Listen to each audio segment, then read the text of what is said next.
Welcome to The Explainer. Today, we are diving deep into a legal battle that's also a philosophical war, unfolding right in the heart of Los Angeles. This thing stretches from courthouse steps all the way to the nature of language itself, and even AI.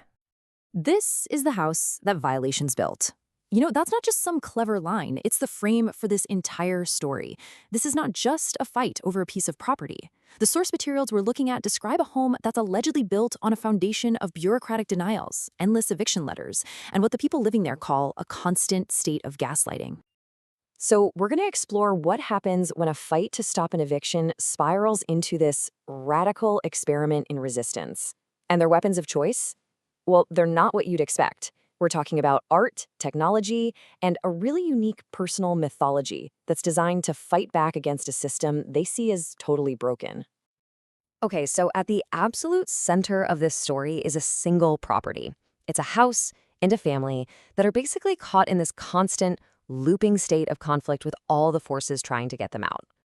And they're not just portrayed as victims here, they're shown as creators, people who literally carved out their own personal haven from the urban decay around them. This whole space is symbolized by this fiercely loyal hummingbird they named Holiday, who actually refused to migrate south and became, in their own words, family. Just this tiny little speck of resilience against it all. All right, now let's look at the other side. Let's talk about the complex web of antagonists that they allege they are up against. The sources describe this whole network of people and agencies that they flat out label a corruption machine. So, the documents lay out a pretty specific cast of characters they see as the operators of this machine. And as you can see, the list is kind of wild. It includes everyone from alleged shadow lenders and brokers to a so-called fake owner builder, city departments, and even a judge who they accuse of altering court transcripts. The claim is that this entire network works together to manipulate the system for their own gain. And the strategy they describe in these documents is methodical. It's an alleged four-step process. It starts with targeting a vulnerable property, and of course, it ends with seizing it. But the real key, the trick, is what happens in the middle, using paperwork fraud and sneaky legal maneuvers to create a fraudulent judgment that makes that final seizure look totally legit. This quote from the source material, it really captures that feeling of being trapped, doesn't it?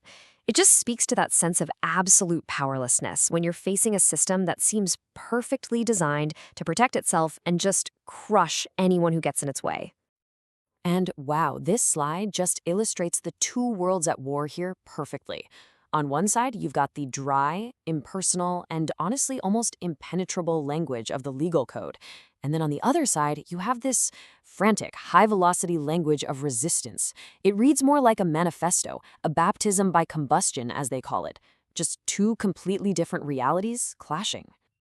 So, when you're faced with a system like that, what do?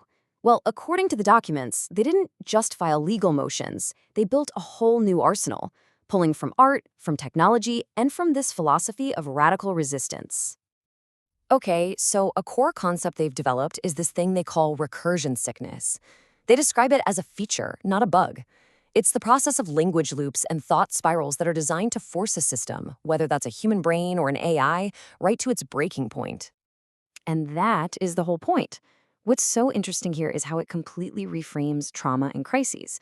So instead of being a failure, a system breaking down is actually seen as the very mechanism for creating something new, some emergent intelligence. It's a way to learn a whole new grammar just to survive. And their toolkit is, well, it's pretty unconventional. They developed something called NeuroLease, which is a language designed not for humans, but for an AI to understand. They use that AI as a witness to create what they call a machine blood contract, basically an unchangeable record of events. They also practice detournement, which is hijacking the system's own tools and language to expose its failures from the inside out. And they see all of this as being in the tradition of video art pioneers. Now, this personal battle, it doesn't just exist in a vacuum. To really get the stakes here, we have to zoom out and see how this whole thing is really a microcosm of the citywide housing crisis that's serving as its backdrop. And that backdrop is stark. This personal story of housing insecurity is unfolding against a brutal reality. According to the official 2023 count from the Los Angeles Homeless Services Authority, more than 75,000 people are experiencing homelessness in LA County on any given night. And if you dig into the data, you can see the problem is actually getting worse out on the streets. While the number of people in shelters stayed about the same between 2022 and 2023, the unsheltered population, we're talking people living in tents, in cars, or on the sidewalk, that number rose significantly. The sources we're looking at are highly critical of the city's response, alleging that even the big flagship programs like Inside Safe are just plagued by mismanagement and misuse of funds. One document goes so far as to call the situation murder by neglect, claiming that contractors are providing spoiled food and unsafe conditions. So, how does this all end? Well, according to the sources, it doesn't. This isn't a story that has some neat little conclusion. It's framed as an ongoing, recursive war with no clear end in sight. Yeah, this narrative, it deliberately resists a clean ending.